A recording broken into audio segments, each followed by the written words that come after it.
The extent of devastation really only becomes clear once you leave Marrakesh.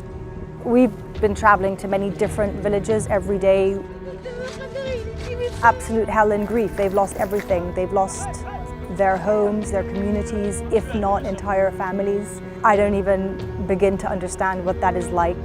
I'm Stephanie Decker, Senior Foreign Correspondent at Jazeera English, covering the earthquake in Morocco. And between us, the extent of the devastation of these remote mountain villages makes you question whether some of them can ever be rebuilt.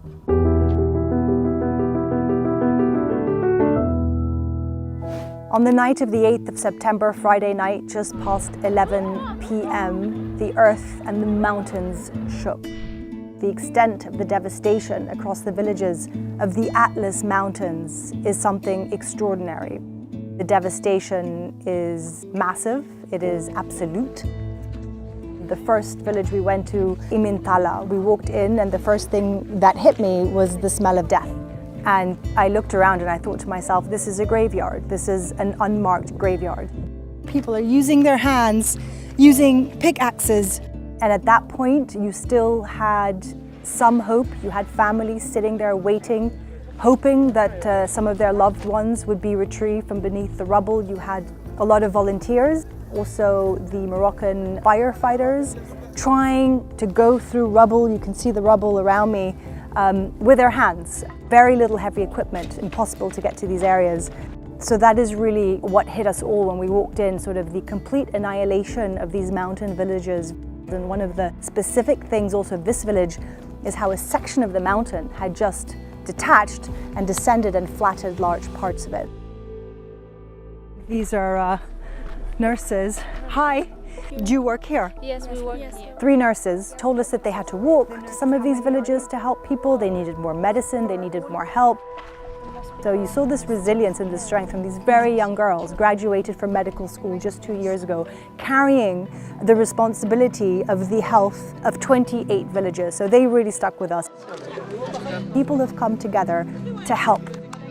They rushed into the mountains, and of course that comes with logistical challenges because the roads are so small. So suddenly you have much more vehicle traffic, much more congestion. Really, in a lot of these remote places, it is ordinary people that we saw on the ground, handing out food, water, sandwiches, blankets, shoes, slippers in one particular village.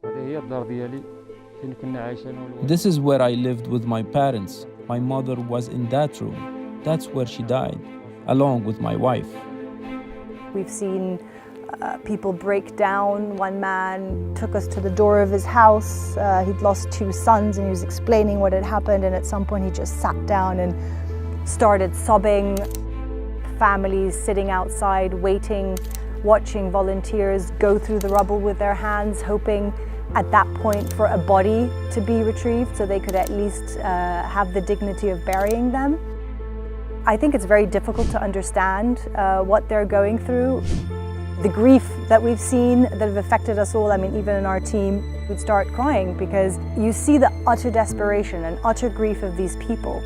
And there's nothing you can do to help them other than document their stories and keep reiterating of how important it is to try and get help to these places.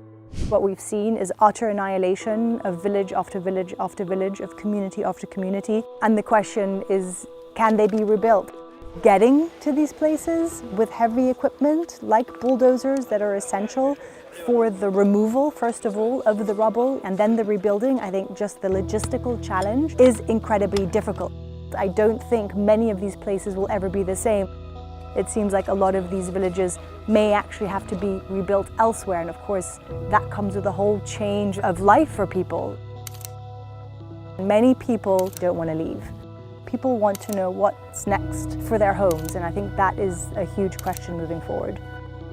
I think it's always hard to leave a story like this. Things stay with you. You cannot, as a human being, be immune to the amount of grief that you see.